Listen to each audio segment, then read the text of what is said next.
Some students in Melrose are quarantining just days into the new school year after positive COVID tests in 2 classrooms. As WBZ's Meiler tells us, many of those students could be back in school by the end of this week. In Melrose, there's a morning hustle and bustle that looks and feels like normal after a year of learning at home. You know, the first couple weeks is definitely, like, for parents, it's really hard and anxiety provoking, like I mentioned. So I'm trying not to, like, feel anxious about, sending my babies back to school. That's because the coronavirus is already causing some problems. 2 classrooms and additional individuals are in quarantine after 2 people from the same household tested positive for COVID on Saturday. All close contacts will quarantine for 7 days from their last exposure, which was last Thursday, just the 2nd day of the school year.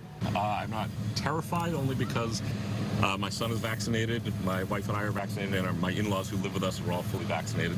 There is concern, obviously, because there are breakthrough infections. The superintendent did not say which schools are impacted, but in a statement wrote in part, "The health and well-being of our students and staff is our #1 priority. We are committed to doing all that we can to mitigate risk." Deb Martino says her family is doing their part by regularly talking about how to be safe at school. Her kids are too young to be vaccinated. I tell my kids to eat outside if they can and, wear masks. Parents we spoke with say their kids are thrilled to be back in school in person, but they are prepared for disruptions like quarantining. We're prepared if he needs to come back home again. Whether he's prepared, that's another story. The superintendent says the district is following all public health guidelines and also working closely with the local health department to navigate this challenging time.